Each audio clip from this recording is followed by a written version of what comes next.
Rádio Brasil Espírita pertence ao primeiro sistema de comunicação espírita do estado de Alagoas. Nova Fraternidade. Acesse www.radiobrasilespírita.com.br.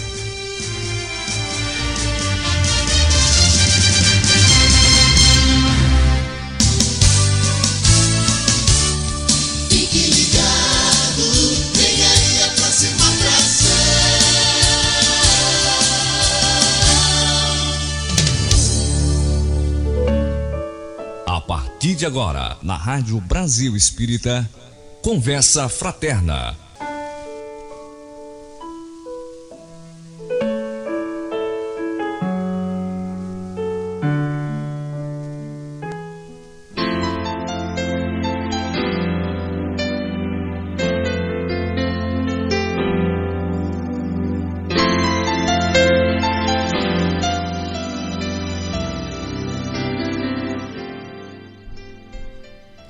Boa noite, querido ouvinte da Rádio Brasil Espírita. Estamos iniciando o nosso programa Conversa Fraterna e, como sempre fazemos, trazemos uma mensagem de Emmanuel, retirada do livro Palavras de Vida Eterna, e hoje é a intitulada Prossigamos, a de número 34. E Paulo, na carta aos Filipenses, capítulo 3, versículo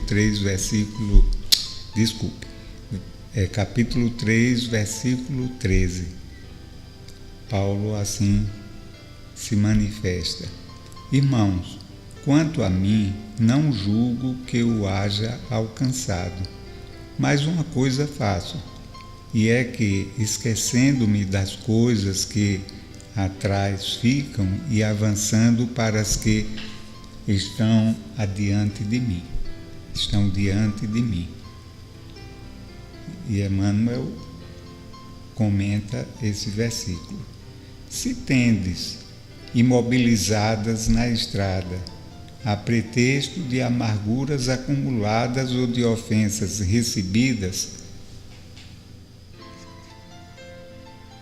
lembra-te de Paulo, o apóstolo intrépido que, sobrecarregado de problemas, não se resignava a interromper o trabalho que o mestre lhe conferira. O amigo providencial da gentilidade não se entretinha a escutar os remorsos que trazia do seu tempo de adversário e perseguidor do Evangelho. Não lamentava os amigos descrentes da renovação de que fornecia testemunho. Não se queixava dos parentes que o recebiam, empunhando o azorrague da expulsão. Não se detinha para lastimar as alterações dos afetos que a incompreensão azedara no vaso do tempo. Não cultivava a volúpia da solidão porque lhe faltasse a bênção do tálamo doméstico.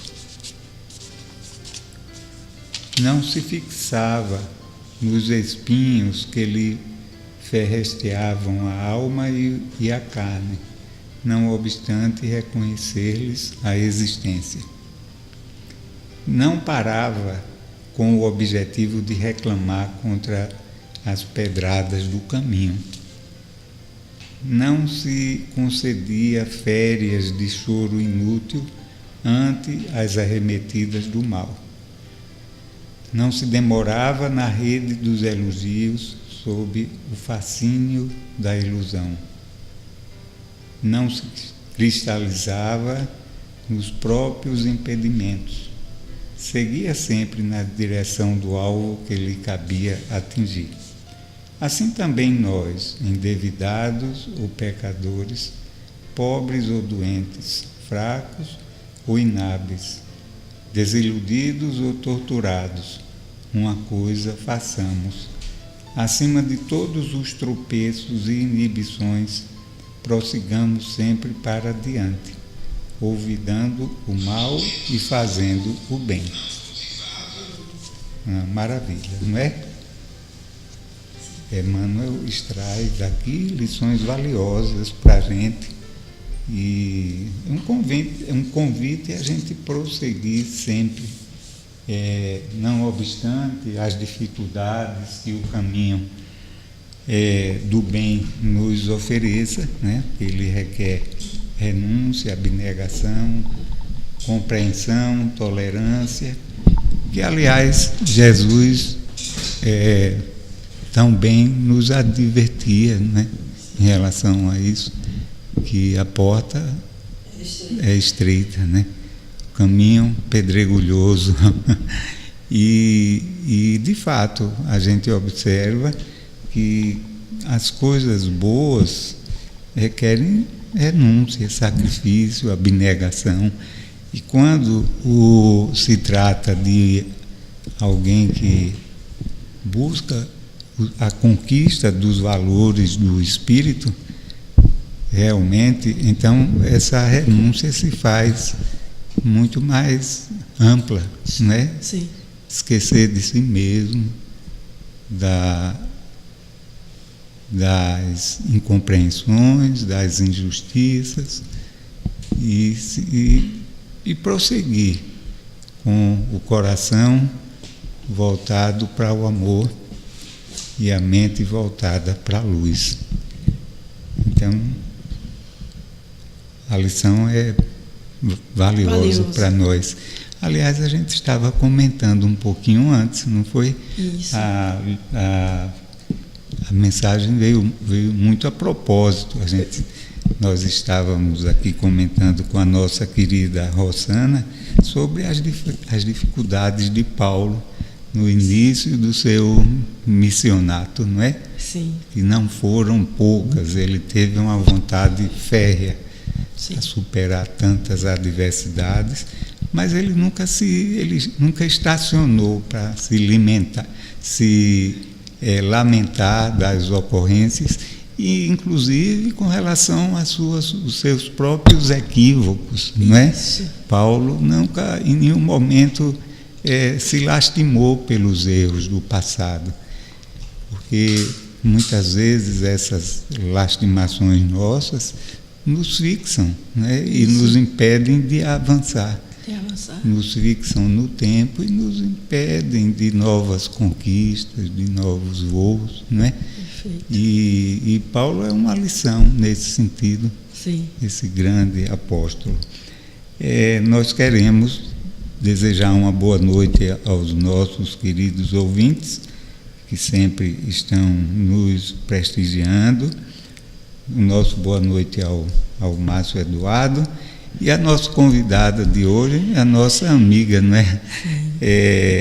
Rosana Silvestre, que vem nos brindar com a sua fala, com o seu conhecimento, não é, da doutrina, a sua compreensão da vida, segundo a ótica espírita, e tive uma grata satisfação de saber que ela é filha de um grande amigo nosso, uma pessoa muito generosa, é médico, e exerce a medicina por vocação, por ideal, né? Sim. Desapegado de tudo, e uma maravilha. E nós vamos conversar um pouquinho hoje sobre a fé e a caridade. Nosso boa noite, Rosana, uma alegria, né, tê-la aqui conosco mais uma vez. A alegria é toda minha. Boa noite aos ouvintes da Rádio Brasil Espírita, boa noite, Leones, boa noite, Márcio. A oportunidade, vocês me brindam mais uma vez com essa oportunidade de refletirmos juntos em torno das lições da doutrina, que, por sinal, nós temos a esse respeito hoje, né, estreando nos cinemas o filme sobre Kardec, que foi o codificador dessa doutrina iluminada, que estudou os fatos que vieram que vieram à tona naquele momento, e graças à abnegação desse nosso irmão, estamos nós aqui tendo essa oportunidade de refletir o Evangelho redivivo do Cristo Jesus. Muito bem, nós estávamos de fato conversando antes de iniciarmos a respeito de como, justamente em torno desse tema de reflexão que nós trouxemos hoje, como Paulo é um grande exemplo de caridade mantida pela fé, diante de tantas dificuldades que se apresentaram, né?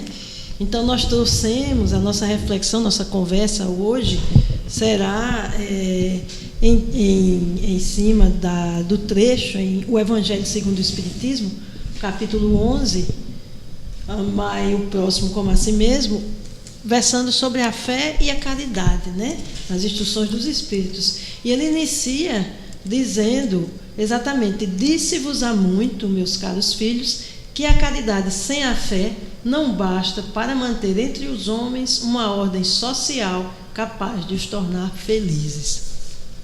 Esse trecho é um trecho relativamente curto, mas ele encerra lições muito profundas em torno da nossa busca de felicidade enquanto passageiros dessa estrada terrena, onde nós, nesse momento, falando enquanto espíritas, sabemos, a partir da revelação da espiritualidade, sabemos que trata-se apenas de uma passagem, estamos num corpo material, sendo espíritos imortais. E sabemos igualmente que estamos num processo de aperfeiçoamento rumo à perfeição, de fato, onde encontraremos, então, uma felicidade plena. No entanto, nossa passagem aqui nos pede, a doutrina nos convida a refletir não só sobre essa felicidade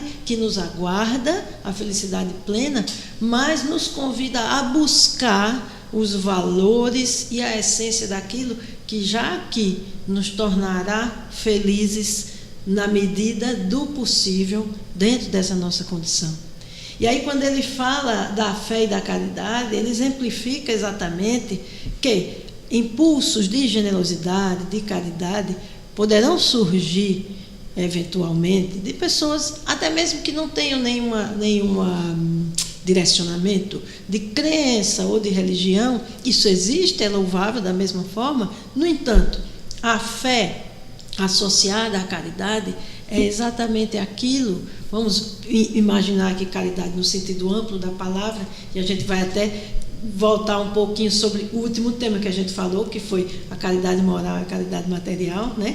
Então, a fé seria exatamente esse fator, esse elemento que faz a diferença, porque ela nos possibilita o que a gente poderia chamar até de caridade sustentada, né? Vamos dizer. A caridade baseada na fé suporta a ingratidão, suporta o cansaço, nossas dificuldades pessoais. Ela tem um fim maior, ela tem um fim numa confiança daquilo que nos foi transmitido como realidade enquanto espíritos, nossa relação com Deus, o que o Mestre veio trazer aqui na Terra. Eu vou deixar falar um pouquinho, né, Léo? Você está aí.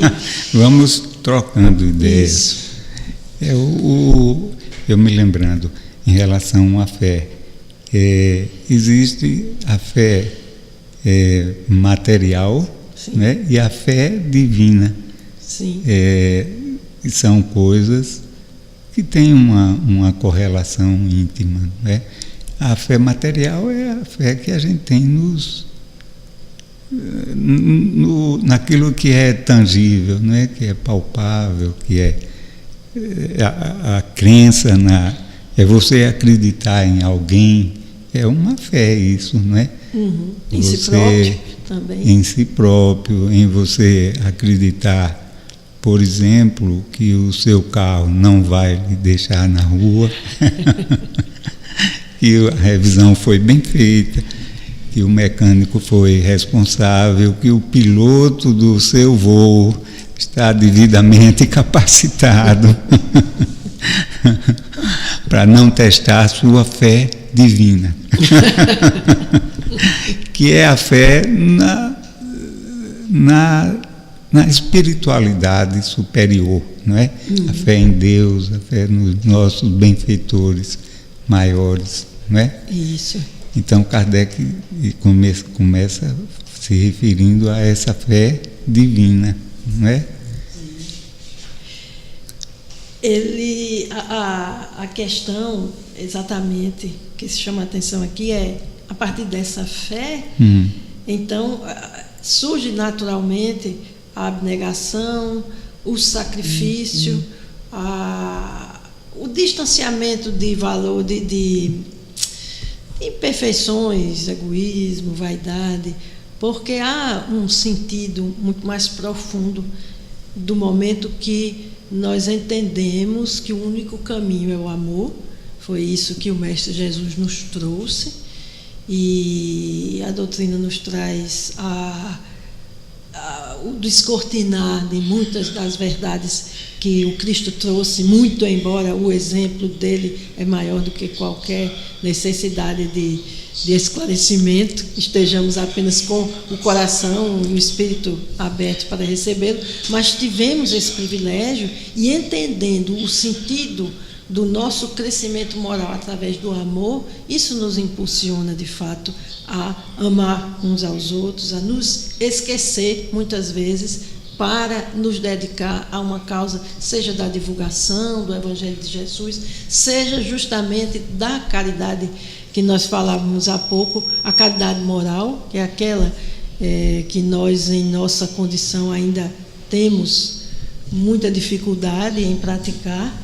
Em geral, quando falamos em caridade, a primeira ideia que vem é a caridade material, que tem, sempre dizemos isso, tem o seu valor.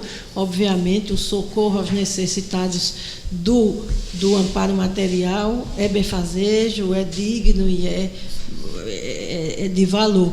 No entanto, aquela luta diária com nossas imperfeições para praticar a caridade moral, essa é, de fato, a mais difícil, e, amparada pela fé, nos fortalece um pouco mais, porque são muitas as decepções, as dificuldades, os percalços, estarão em torno de nós, muitos que nos desestimularão a prosseguir nesse caminho, e a fé na imortalidade, a fé, a crença num Pai superior e em seu amor, e a compreensão do que veio fazer Jesus, a compreensão da imensidão desse nosso universo, da nossa conexão, de saber que não somos os únicos, tudo isso amplia os nossos horizontes e fortalece a nossa fé. E isso nos leva à abnegação, ao emprego do nosso tempo, por exemplo, em prol do outro.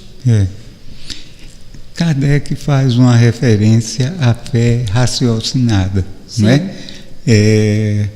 E ele diz: fé raciocinada, a fé inabalável. A fé raciocinada é a que nos conduz à fé inabalável. E ele diz: a fé inabalável é aquela que enfrenta a razão em todas as épocas da humanidade, não é? A gente poderia conversar um pouquinho sobre isso, o que é que isso significa, essa fé fundamentada na razão. Sim. É muito. Eu penso que é de fato um diferencial de fortalecimento, eu diria. Na realidade, quando as pessoas que não acreditam ou que têm alguma dificuldade questionam muitas vezes a fé, e aí no próprio Evangelho segundo o Espiritismo a gente vê nesse capítulo 19, onde ele fala a respeito da fé inabalável, muitas vezes essa resistência, muito embora aqui não se queira dizer que todos devam adquirir a fé, cada um no seu tempo, cada um com sua história, enfim, mas de fato a resistência muitas vezes se deve à forma como a fé é apresentada, muito embora em algumas definições da palavra fé Existe, sim, acreditar em algo que não precisa de provas, ou que não se veja, mas se nós fôssemos entrar nesse conceito, são definições amplas, aplicáveis em diversos contextos. Mas, voltando à questão da fé inabalável, da fé raciocinada, muitas vezes a resistência se apresenta exatamente porque se coloca uma fé, como ele cita aqui, uma fé cega. Então, fora de toda e qualquer lógica. Muito bem, existe uma fé inata no Pai, existe o nosso espírito, o nosso sentimento, é um sentimento inato de religiosidade, de espiritualidade, perdão, temos todos nós. No entanto, há determinadas imposições, vamos dizer assim, que vem fruto de toda a nossa evolução enquanto seres imperfeitos ao longo dos séculos, né, no nosso planeta. Algumas imposições geraram um enfraquecimento ou mesmo uma resistência ao que se chamava de fé, porque não se compreendia. O que Kardec traz é que a fé raciocinada é uma fé baseada na compreensão dos fatos. Existe o amor, existe aquilo que transcende, mas existem também situações que nos fazem fortalecer, que robustecem a nossa fé, né, que nos empolgam até a prosseguir. E haveria também, nesse contexto, a questão da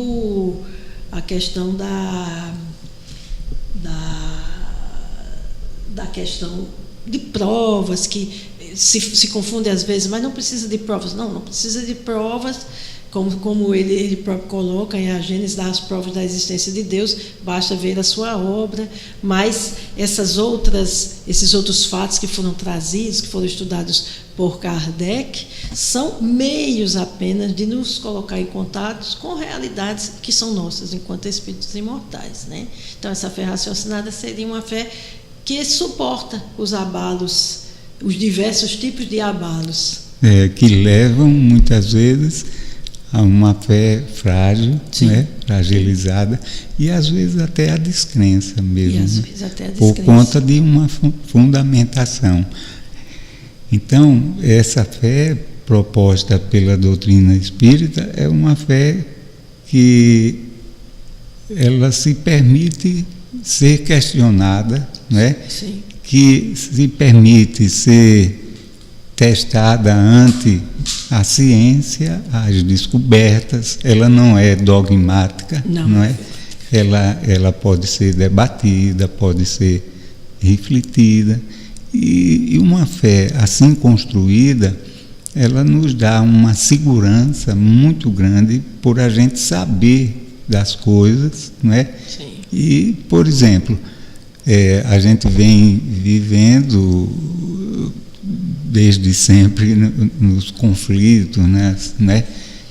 Quer íntimos, quer interpessoais, quer de âmbito da coletividade. Sim. Como um todo.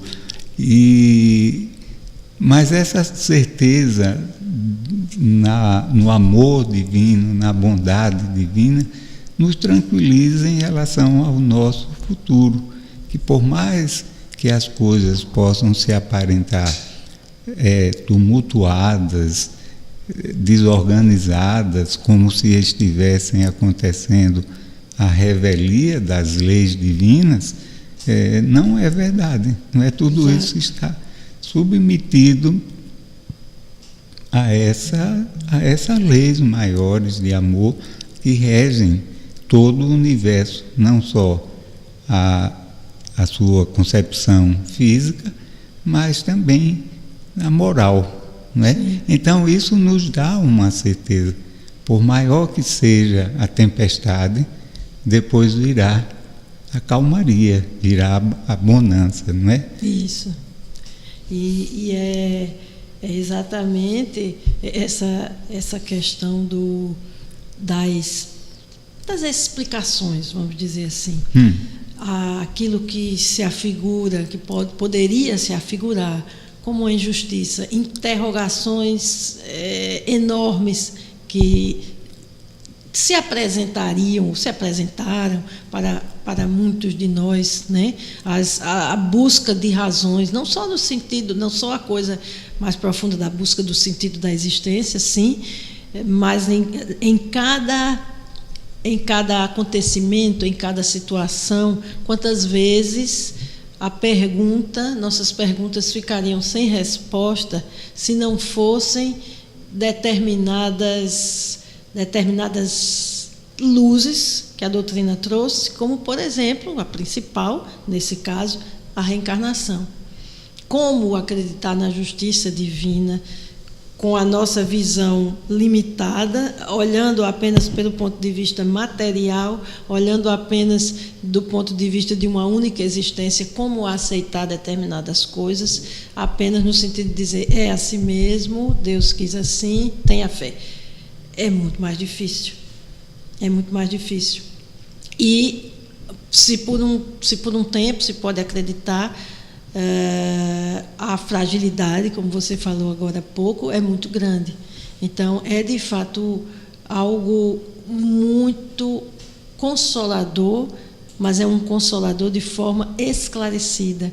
Como você diz, ela traz a razão. Nós buscamos, o próprio Kardec fala que se qualquer alteração, se a ciência mostrasse o contrário daquilo que estava sendo mostrado, a própria doutrina se adaptaria, se adequaria à ciência. Que a doutrina se adequasse. Veja que grandeza, não é? Grandeza, uma grandeza. É colocar, digamos assim, a verdade acima de qualquer coisa. A verdade, né? Exatamente. E não são todos que se dispõem a essa realidade. Não são todas as filosofias ou religiões, muito embora o Espiritismo não seja uma religião no conceito tradicional, mas ela enfrenta tudo isso com serenidade, tem argumentos, e Kardec diz: se a ciência provar que o Espiritismo está errado em um dos seus postulados, né, que a doutrina espírita se adeque à verdade, à realidade. Veja que coisa maravilhosa. Isso, para mim, pessoalmente, me dá uma segurança muito grande. Sim. Em relação aos valores, aos princípios da doutrina. Sem dúvida. Isso alimenta a nossa fé, porque transmite confiança na seriedade e a humildade, antes de mais nada. Né? Uma lição de humildade e de algo de fato fidedigno, muito genuíno, na verdade. Né? A busca sincera da verdade. Dissociado de interesses menores. Né? Mesquinho, né? A busca é da verdade. Isso. E não de preencher, de encontrar razões para justificar os nossos interesses sociais, nossos interesses pessoais ou de grupos, de instituições, não é? Perfeitamente. É fantástico. Isso. E maravilhoso. E há algo que ele chama a atenção quando ele fala da fé e da caridade, justamente de sermos capazes, através da prática da caridade, né, tendo essa fé, através da prática da caridade, de experimentar essa felicidade já aqui, ainda nesse momento, ainda imperfeitos, ainda encarnados. A prática da caridade já nos pode deixar felizes, nos mostrando exatamente o caminho de buscar o que de fato é essencial. Né? Ao invés de imaginar que a nossa felicidade estaria em satisfazer nossos gozos, desejos e vontades terrenas.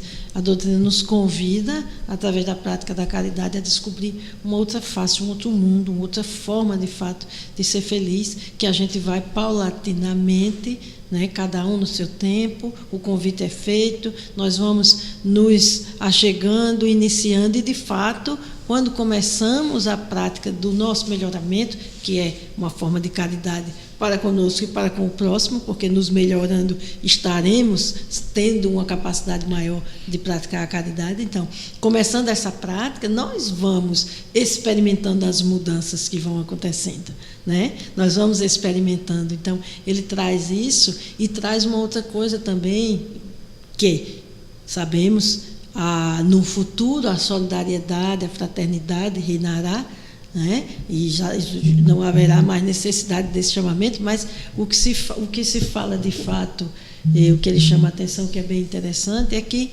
naquele tempo do cristianismo primitivo se pedia o sacrifício da própria vida, o holocausto, e eles iam felizes, chamava a atenção. A gente vê nos romances de Emmanuel daquela época como chamava a atenção a serenidade e a alegria com que eles iam. Tal era a fé e a confiança no Mestre, sendo que fazia pouco tempo que o Mestre havia passado, mas foi crucificado, morreu, no caso, para a época, né?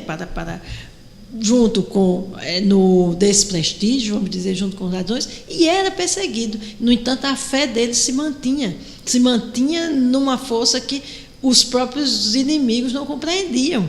E o convite nós não precisamos entregar nem a vida, hoje em dia, né? Não precisamos a vida, entrar em holocausto. O sacrifício, digamos assim, do sacrifício pelo sacrifício, né? Isso, não precisamos. O sacrifício que se nos pede é o sacrifício exatamente do nosso egoísmo, da nossa vaidade. Da renúncia do nosso egoísmo, da nossa ambição, dos nossos interesses menos nobres, né? É esse o sacrifício que hoje a gente tem consciência que deve fazer. Perfeito. Né? A palavra caridade, ela tem um sentido muito especial para nós espíritas, né? Eu acho que no Evangelho ela está bem situada nesse sentido. E para o Espiritismo ela se tornou um dístico, uma coluna, não é? Fora da caridade. Aquela frase de Kardec, né? Fora da caridade não há salvação. É outra coisa maravilhosa, não é? Para a gente, como fonte de referência. Sim, é outra coisa muito rica, porque é um chamamento permanente à prática do amor, né? O caminho é o amor. Em outras palavras, é isso. O caminho é o amor. Aquilo que a gente entende por salvação é a nossa evolução, é o nosso melhoramento, nosso progresso, né? Salvação nesse sentido. E a prática da caridade é a primeira delas. E a questão da caridade moral, a gente sempre está chamando a atenção, porque nas coisas do dia a dia, nos relacionamentos, principalmente familiares, onde nós somos chamados aos grandes desafios, né? Família é um laboratório de amor e aprendizado. Nossa passagem, nosso convívio passagem pelo plano terreno de aprendizagem, sendo a família um laboratório riquíssimo, e somos ali chamados à prática da caridade, da paciência, da renúncia, do respeito. Quando se diz aqui o Evangelho segundo o Espiritismo, é caridade. Isso a gente pode ampliar, né? Não só na família, mas de uma forma geral, é caridade deixar um mais tolo, entre aspas, falar, calar, para que o irmão, mesmo que esteja dizendo algo que nos fira ou que vá de encontro, até mesmo as leis de amor e caridade, calar seria um ato também de caridade, desse convite, né? De amor, além do que nós temos o convite a evitar os julgamentos, ao perdão. Nós estamos na mesma condição, muitas vezes, de um irmão, quando ele pede aqui a caridade para com os transviados, os criminosos, de que nós fizéssemos ao máximo a abstenção do julgamento, porque tantas coisas que fazemos que aos nossos olhos não seriam dignas de condenação, vamos dizer assim, aos olhos de Deus, muitas vezes coisas simples, nós estamos infringindo as suas leis, principalmente se nós temos conhecimento do Evangelho. Muitas vezes aquele irmão é menos culpável, menos culpado. Sim, por não conhecer. E não cabe a nós julgá-lo, entregá-lo a Deus e de que forma praticar a caridade com esse irmão, através da prece. Esse é o convite que o Evangelho nos traz, né? Através da prece e quem sabe, ele diz, essa prece poderá inclusive tocar o coração daquela alma que, como a nossa, é amada por Deus. É um convite muito bonito da caridade, já que não podemos, ele chama a atenção, o que o Cristo faria? O Cristo lamentá-lo-ia, o veria como um enfermo, como alguém necessitado, e nos convida a fazer o mesmo. Se o irmão é enfermo, se o irmão é transviado, então façamos uma prece. Não somos nós que podemos julgá-lo, até porque nosso passado reencarnatório certamente coroado de muitos equívocos. Não nos compete julgar. Não é atribuição nossa. Não é atribuição nossa. É atribuição nossa amenizar a dor do outro, sim, contribuir para o seu progresso pessoal, espiritual e até material também. Né? Então, aí são deveres nossos.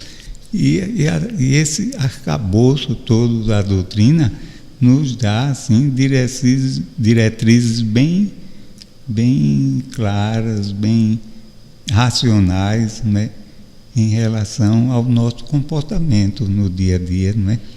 Diretrizes muito claras, de fato, claras e racionais. Você pontuou uma coisa que são absolutamente aplicáveis no nosso dia a dia, né?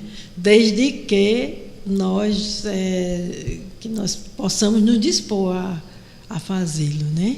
Isso é um processo de despertar e de perseverança, né? Principalmente de perseverança. O despertar chega e o desafio maior é perseverar nessa busca, nesse melhoramento, porque estaremos sendo testados a todo momento. Né?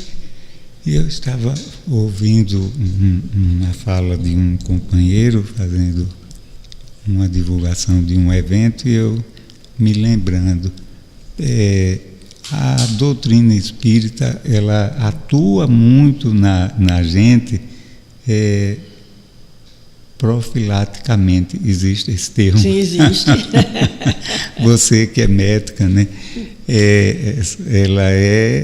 Ela antecipa os fatos, né? E a gente se prepara para que as coisas mais adiante não venham a acontecer e, eventualmente, acontecendo, que seja de forma mais suave e não se agrave, né? Então, o valor profilático da doutrina, essa terapeuta, né, terapeuta que a doutrina nos possibilita, é fantástico isso, porque a gente socorrer ao que está enfermo é valiosíssimo, mas a gente evitar que o outro e nós mesmos adoeçamos, isso é fantástico, é melhor do que curar o doente. Com certeza. Então, a doutrina tem esse viés. A gente se orientando, vivenciando os seus postulados, os seus ensinamentos que se fundamentam nos ensinamentos e na vida de Jesus, a gente vai evitando muitos males para o amanhã. Sim, sem dúvida. E existe, além disso, Leones, a profilaxia, e nós temos também, como você disse, evita muitas coisas, e em acontecendo algo que seria talvez inevitável, de acordo com as nossas programações, as nossas necessidades, vamos dizer assim, ela nos dá a necessária condição de enxergar aquele acontecimento de uma outra forma, de conseguir enfrentar de outra maneira e tirar o proveito ao qual ele se destina, na verdade, porque nós sabemos que as nossas provas, nossas dificuldades fazem parte do nosso processo de aperfeiçoamento. No entanto, aí eu me lembro daquele trecho do Evangelho segundo o Espiritismo, onde ele fala das causas anteriores e das atuais das aflições, né? Então, essa profilaxia atuando exatamente nas causas atuais. Então, prevenindo, né, a saúde espiritual e a saúde global, vamos dizer, porque muitas vezes até o fato nós sabemos hoje, cada vez mais, a forma como se vivem as situações pode nos adoecer não só do ponto de vista espiritual, mas ter a repercussão... Consequências físicas, psíquicas, exatamente. Então, é uma profilaxia no sentido amplo da palavra, né, que ela nos oferece. Pois é, isso é importantíssimo, a gente observar a doutrina e enxergar nela um tratamento preventivo, não é, para nós, que nos evita mais adiante consequências desastrosas, né? Sim. E como você falou, mesmo que por algum motivo a gente venha a cair, venha a tropeçar, ou alguém que desperte para a doutrina após determinados acontecimentos, ela também esclarece, auxilia, né? Tem recursos, não é? Ampara, e através disso a gente consegue buscar um equilíbrio que não significa exatamente a cura dos nossos males físicos ou materiais, no sentido de financeiros, etc., mas nos propicia um equilíbrio íntimo que vai refletir nisso tudo. Sim. Você estando bem consigo, se amando aos outros, a Deus, a natureza, isso daí vai lhe dar um respaldo muito grande na sua saúde biológica, não é? Sim. Suas defesas irão aumentar, seu organismo vai estar funcionando mais harmonicamente, as suas energias equilibradas. Então, isso vai lhe propiciar um outro estado, uma outra condição de vida. Então, as pessoas que procuram trilhar esse caminho, não só elas são mais felizes, como são, por decorrência, mais saudáveis, mais sadias, não é? Sim. Nós temos aqueles problemas, aqueles males que muitas vezes vêm do passado, não é? E que a própria vida, a gente escolheu, digamos assim, passar por eles, né, para o nosso crescimento. Ainda assim, esses são amenizados, né, e encarados com mais paciência, com resignação, com amor. Isso. E eu vou mais longe, né? Você concluiu. Eu vou mais longe. Hoje a gente tem visto, né, a ciência terrena, né, principalmente eu falando especificamente da área de saúde, tem se aproximado, tem aceito de fato, constatado na realidade, né, até mesmo fazendo pesquisas em padrões da pesquisa terrena, se constatando o impacto positivo da vivência espiritual na saúde e até mesmo na regressão, no curso de doenças orgânicas, de doenças físicas. Não só a forma de...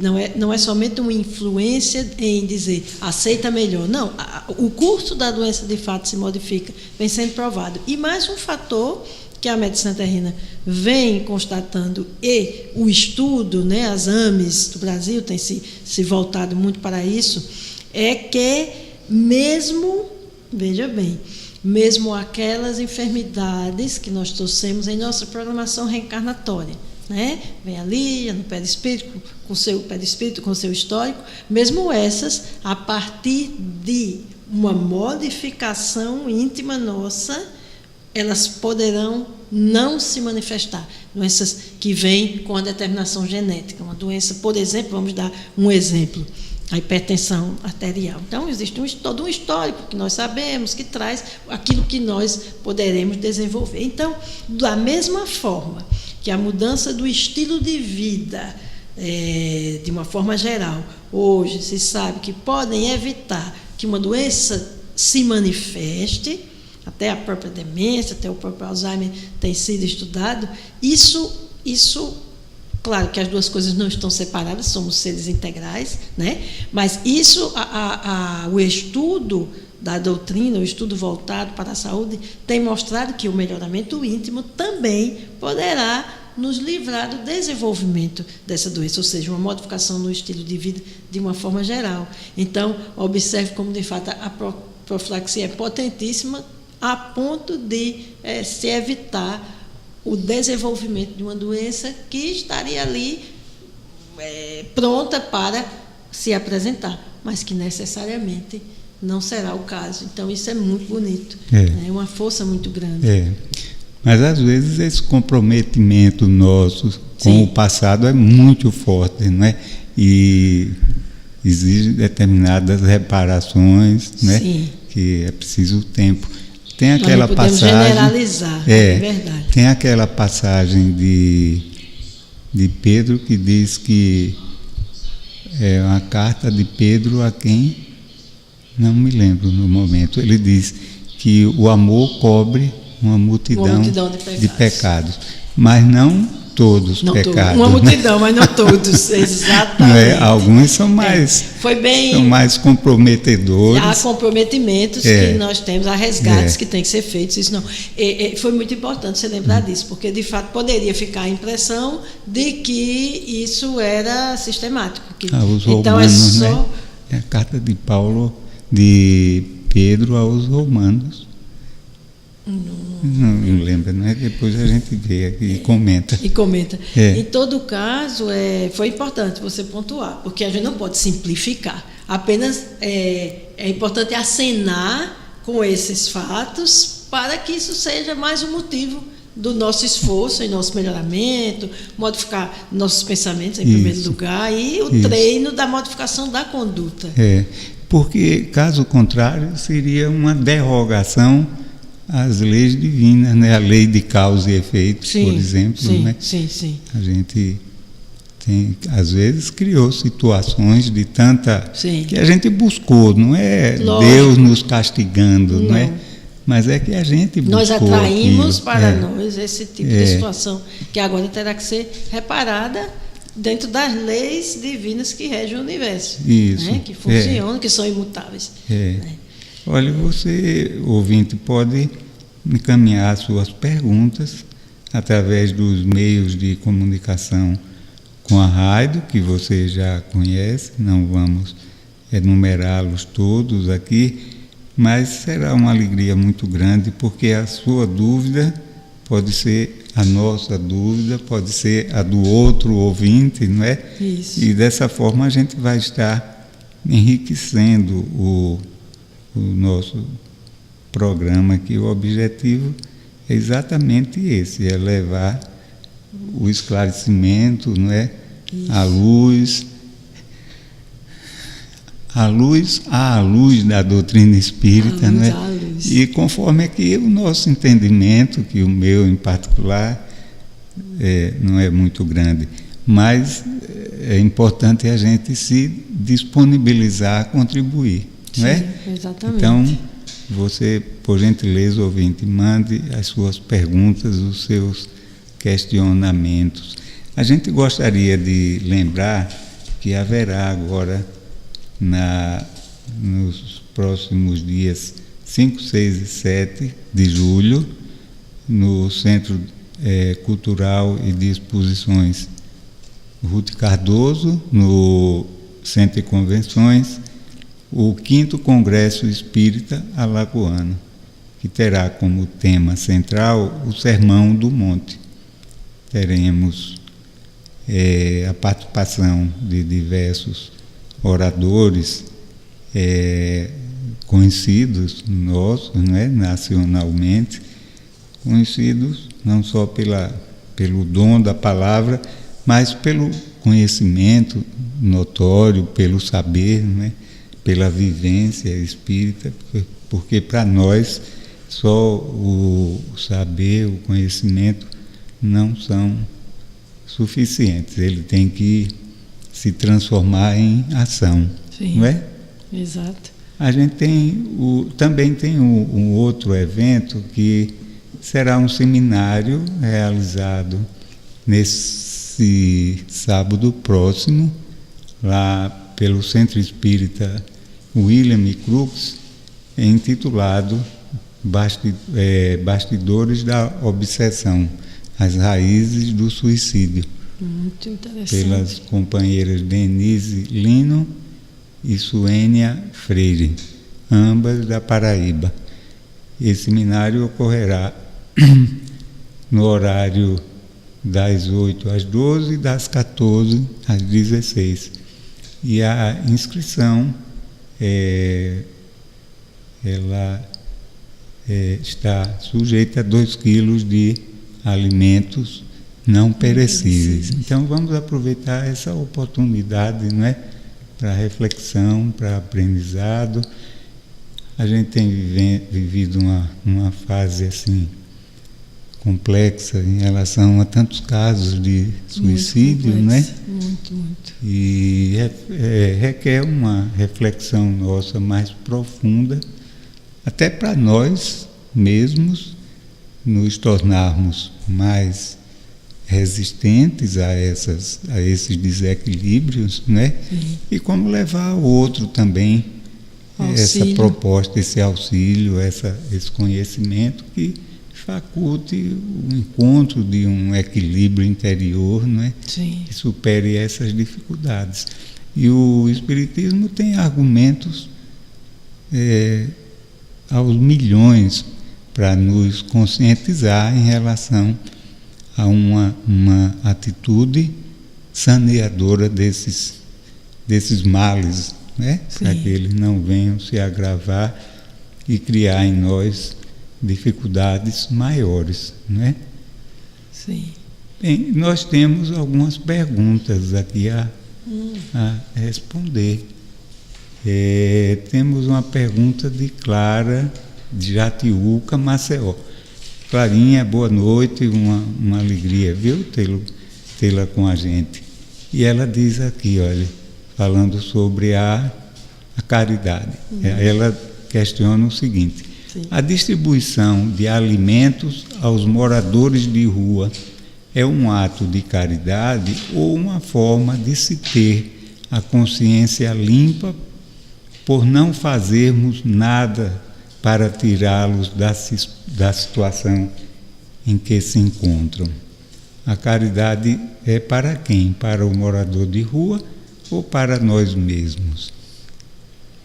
Você quer responder? Entendeu a pergunta? Entendi. Boa noite, Clara.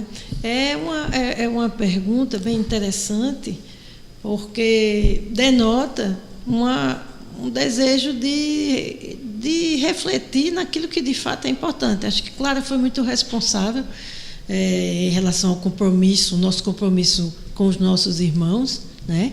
E veja bem, existe uma situação, e até no Evangelho segundo o Espiritismo ele coloca, que é uma pergunta sobre se nós deveríamos, em se tratando de uma prova, e sabe, porque esses irmãos estão em provação, tem todas as razões, né, que cada um de nós se encontra em diversas situações da nossa vida, muito bem.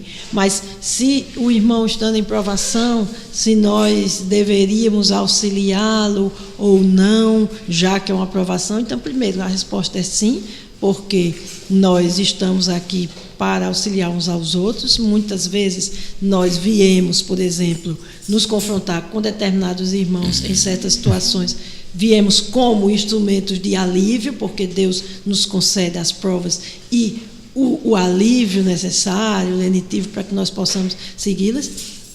Mas o ponto central da pergunta dela, ao que me parece, é bom, estamos ali acalmando nossas consciências e não tirá-los de lá. Bem, uma coisa não exclui a outra.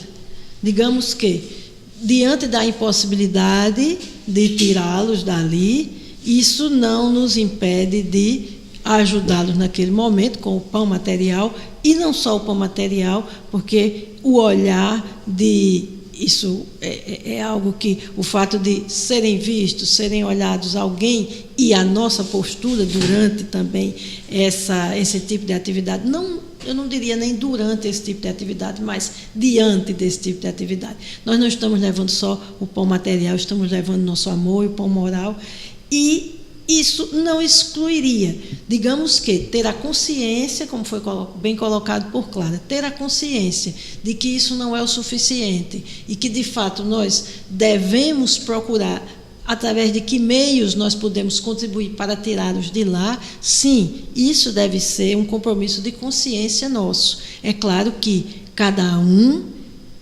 fala por si, não se pode generalizar. Será que alguém foi só para aplacar a sua consciência? É com ele e a própria consciência, né? Nós podemos, as únicas pessoas que nós podemos de fato modificar somos nós mesmos, e a responsabilidade pelos nossos atos é toda nossa. Então, eu devo me questionar, será que eu estou indo ali só para aplacar? É muito importante esse questionamento da Clara. Será que eu estou vindo aqui só para aplacar a minha consciência? Ou eu tenho consciência de que eu venho trazer amor também além do pão material? E será que, além disso, eu tenho consciência de que eu não devo me acomodar e naquilo que eu puder auxiliar, eu devo? Então, eu penso que esse chamamento é um chamamento de um autoquestionamento nesses atos de caridade, principalmente a caridade material. Mas, repito, a própria caridade material pode e deve, melhor assim, seria aconselhável, né, ser revestida do amor, da caridade moral também. Então, acho que é o questionamento que cada um de nós deve se fazer. Foi importante trazê-lo por isso, porque para que a gente não entre, de fato, numa questão de um trabalho que a gente faz ali, rotineiramente, automático, e aí? Eu não estou me questionando de nada, eu não estou me questionando se eu posso fazer algo a mais pelo irmão, né? Então, acho que é um questionamento válido que cada um de nós deve fazer, e cada um responde por si. Verdade. Né? Muito bem, Rosana. Então, deu para aclarar as ideias, Clara? Claro que sim, não é, Clara? Então, a caridade, ela de repente pode ter um significado especial para quem a recebe e não ter muito valor para quem a pratica, não é? Ou até um valor destruidor, negativo, dependendo da forma como a pessoa faz. Então, é importante que a gente tenha consciência disso.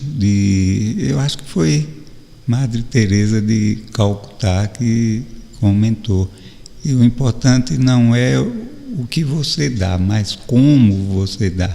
Eu posso dar uma coisa de um valor muito insignificante, mas eu dar aquilo com tanta sensibilidade, colocando naquilo o melhor dos meus sentimentos, que isso pode ter um efeito muito grande para o outro, não é? Isso. O Chico uma vez foi questionado que no início do seu trabalho, né,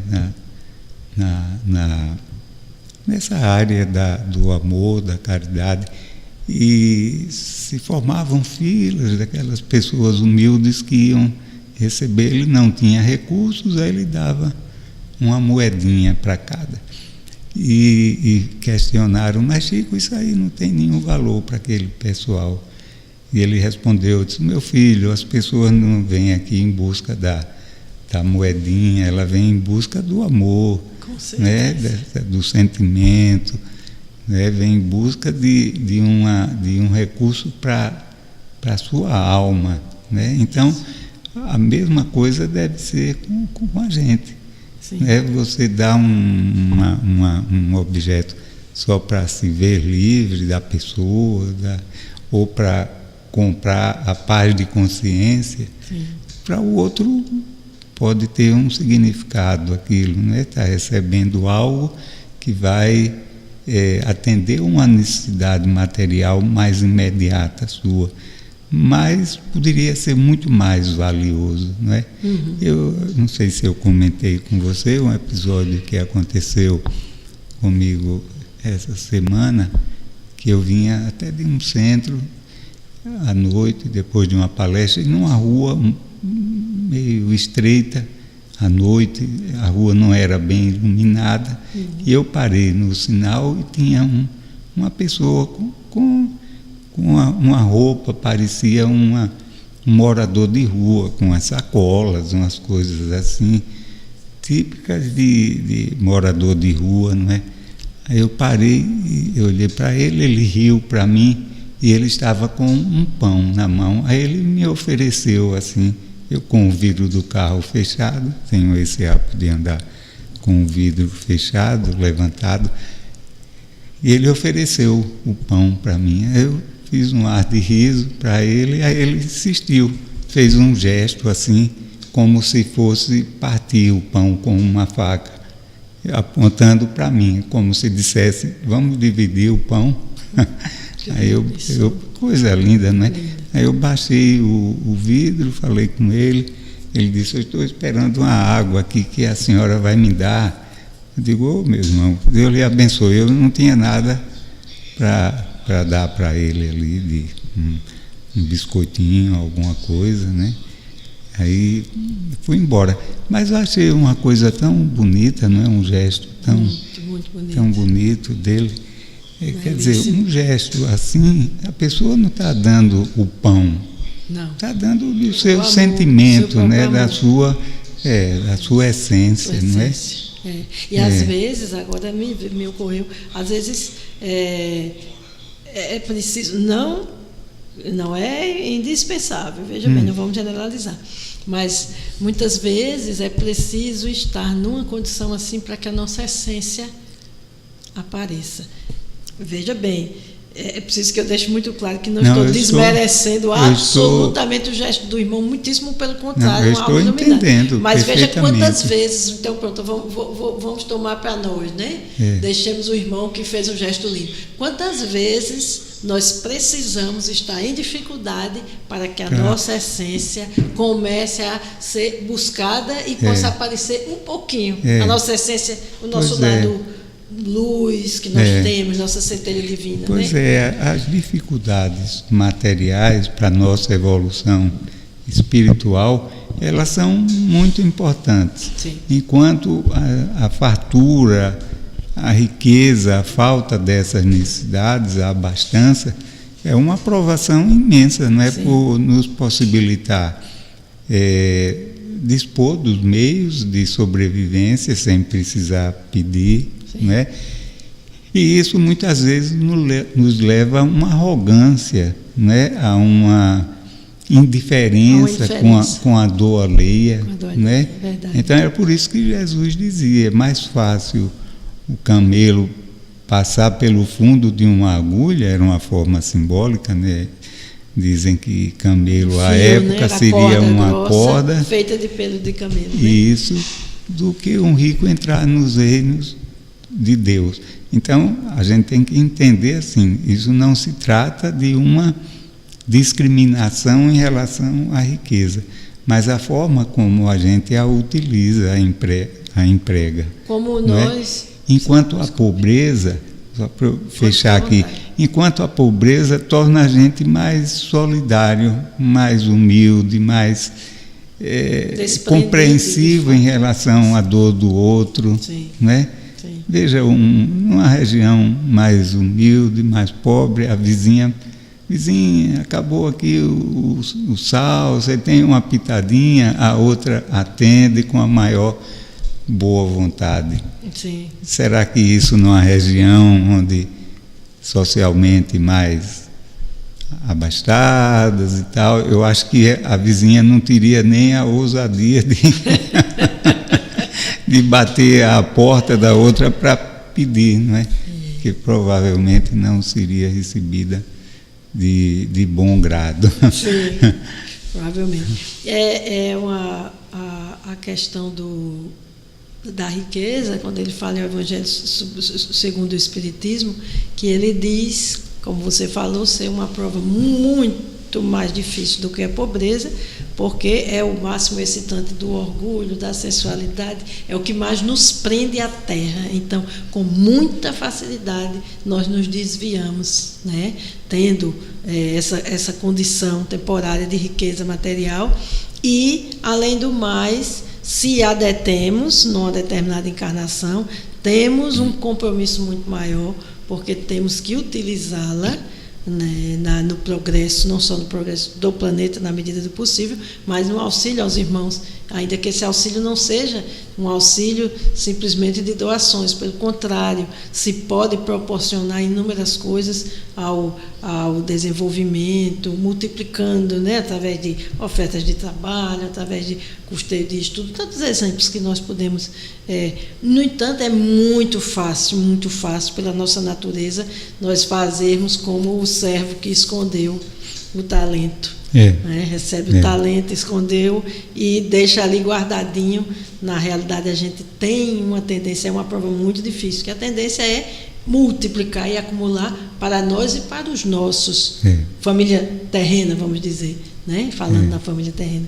Então, de fato, é algo que é difícil e, no entanto, a privação nos leva a fazer reflexões que não faríamos em muitas outras situações de abastança, né? Se a gente para prestar atenção em coisas que jamais teria prestado, se não fosse a privação. Verdade. Clara, tudo isso está dentro do contexto da sua resposta. Um abraço, Clara, obrigado pela sua participação. A gente tem um outro questionamento aqui de Dani. O Dani mora em Boa Viagem, Recife. Boa noite, Dani. Boa noite, Dani. Nosso carinho para você. E a pessoa pergunta: como ser caridoso com aqueles que nos caluniam, que nos desejam apenas o mal? Muito bem, excelente pergunta de Dani, né? Veja bem, o que é que acontece? Existe, quando a passagem do Evangelho, onde Jesus nos diz de amar os inimigos, o Evangelho segundo o Espiritismo traz um esclarecimento, uma lição muito bonita em relação a isso. Ele coloca a razão da nossa dificuldade maior em imaginar. Eu vou chegar na pergunta, começando com essa introdução. Em imaginar como amar alguém que nos fez mal e tal. Por que a gente teria tanta dificuldade? Porque no nosso entendimento vem a falsa impressão de que nós devemos devotar ao inimigo, desafeto, alguém que nos fez mal, o mesmo sentimento que nós devotamos ao amigo. Muitas vezes pensamos que o perdão significa que nós vamos nos expor de novo à possibilidade dele nos fazer aquele mal, e não é isso que Jesus pede. Jesus pede, na realidade, que nós procuremos, eu digo procuremos porque é algo ainda em construção para nós, né? Depende muito do nosso esforço, nós não podemos nos acomodar, está em construção, não, depende de nós, né? Então é algo em construção, mas nós devemos procurar não desejar o mal para aquela pessoa, não nos alegrarmos se ele for prejudicado e até mesmo nos alegrarmos com alguma conquista, com alguma melhora, não guardar rancor, mágoa, ressentimento. Então, digamos que alguém está nos caluniando, que nos faça mal, vamos fazer a caridade. Que caridade nós poderíamos fazer para essa pessoa? A caridade que nós podemos fazer para essa pessoa foi aquele comentário que nós fizemos no início do programa, a prece. Essa é uma forma de caridade. Se não nos sentimos ainda capazes de fazê-lo, que peçamos auxílio para isso. A prece o auxilia e nos auxilia. Sabendo o que? É preciso termos a maturidade de saber que nem a nossa prece, nem o nosso perdão vão necessariamente fazer mudar de atitude. Perdoar esperando uma mudança é de certa forma, uma ingenuidade. O perdão pertence a nós. Nós estamos nos libertando aquela pessoa. No entanto, a mudança é com ela. Poderá até acontecer, e poderá até acontecer com o nosso exemplo, talvez, mas não pode ser condicionada a isso, nosso perdão. Então, fazer há uma mudança do outro, que poderá não acontecer. Ou, como você falou, que poderá acontecer, inclusive porque as nossas ações, nossos sentimentos refletem sobre o outro, não é? Exatamente. Podem provocar um despertar. Então, essa pessoa está fazendo isso, é algo que, de fato, machuca, nos fere. Então, de que forma fazer a caridade? Com preces. Se pôr numa casa, a situação colocada era que estava se fazendo qualquer tipo de caridade, seja moral ou material, e ainda assim aquela pessoa fez isso, a responsabilidade desse ato é dela, ela, como qualquer um de nós, responderá por isso, e a nossa posição é essa de prece, e num processo conseguir libertá-la com o perdão no nosso momento, de acordo com o nosso esforço. Não temos como modificar o outro, né? Aliás, até que a gente tem como modificar o outro, modificando a nós mesmos. Sim, através do exemplo, né? Isso. Isso reflete, isso pode refletir. Reflete e muito. Mas não podemos buscar. Sem precisar que a gente verbalize isso, né? Bastam as nossas atitudes, né? Assim como nós somos influenciados pelos outros, não é? Nós estamos sempre observando uns aos outros, não no sentido da crítica, mas no sentido da conduta mesmo, do comportamento, não com o propósito de criticar, de avaliar, mas é que é natural, um processo natural, né? Se você chega num ambiente e dá uma boa noite, isso é notado pelas pessoas. Sim. E se você chega calado, não cumprimenta e tal, também é notado. Também é notado, né? Perfeitamente. E eu diria, para finalizar, me ocorreu aqui a passagem onde, aqui no Evangelho, onde se diz que é melhor ser injustiçado do que cometer uma injustiça. Isso. Então, isso fala da nossa responsabilidade, cada um responderá. Então, machucou, doeu, mas nós estamos procurando permanecer na luz e enviando para aquele irmão o nosso melhor em termos de prece, até que possamos estar libertos dessa ligação de sofrimento. Nós estamos nos aproximando aqui do final do nosso horário. Tem aqui a Neuzinha Ramos, que está nos esclarecendo, mandou um abraço para você, viu? Para ela. E ela nos esclarecendo aqui com relação à Epístola de Pedro, que faz referência ao perdão, não é, que cobre uma multidão de pecados. Ela diz, a primeira Epístola de Pedro aos estrangeiros, aos cristãos espalhados naquela época, né? A Ásia Menor e pela Ásia Maior. Gratidão a Neuzinha pelo esclarecimento. Muito obrigado. Muito obrigado, Neuza. Então é isso, Rosana. Foi muito bom conversar com você, não é? Sobre coisas assim que são singelas, mas que são tão importantes para o nosso dia a dia, não é? A gente, na verdade, não precisa muito de ciência, não é? O mundo já está cheio aí de bons cientistas, de bons, excelentes médicos, de professores renomados, por aí vai. Sim. O que a gente precisa hoje são pessoas dotadas de um coração bom. Verdade. Então a gente está faltando essa academia, né, de mudança de postura em relação à vida. Verdade. Essa academia do amor. Sim, de verdade, é verdade, Leonis. Você, então, deixa para os nossos ouvintes uma mensagem. Sim, agradecendo primeiro a vocês mais essa oportunidade. É um momento muito rico, agradável, leve, em que a gente discute em torno das verdades do Evangelho, do amor.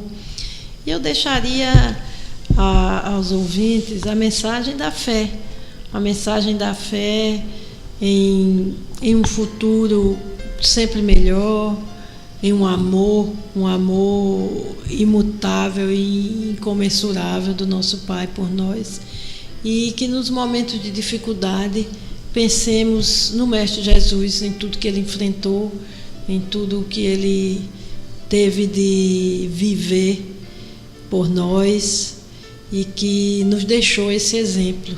Peçamos a ele a força necessária e também aos nossos amigos espirituais, que são os mensageiros, para que eles nos fortaleçam nos momentos de provação e que nos ajudem a fortalecer a nossa fé. O bem sempre vence. Essa é a mensagem. Isso, exatamente. Eu sempre costumo pensar o seguinte e dizer, quando tenho oportunidade, que os espíritos superiores, os sábios, eles não têm esperança no amanhã melhor, eles têm certeza. Sim. E isso a gente precisa desenvolver em nós. Perfeitamente. Né? Quando a dificuldade se nos apresentar, a gente, calma que passa. Né? Que depois virão outros dias. Então, muito obrigado, Rosana. Um abraço para o seu pai. Muito obrigada. E lembrando o filme de Kardec, né, que vai ser amanhã aqui. Eu não sei se é nacional hoje, o lançamento hoje. Hoje. Eu estou falando amanhã porque nós estamos aqui. Porque se trata também de uma iniciativa lá do nosso centro, do William Crookes, que reservou lá negociou lá com a empresa e vai ter uma sala de projeção de 300 pessoas, né? E foi feito um acordo, e amanhã vai ser então essa exibição para esse grupo de pessoas. É sempre bom, não é, a gente conhecer Kardec, né? Conhecer mais e mais, porque é uma fonte infinita de sabedoria, de bom senso, de bons exemplos de trabalho, né? De dedicação à causa do amor, ao compromisso com a verdade. Isso. Então, a gente se apaixona pelo Kardec, né? Seguramente.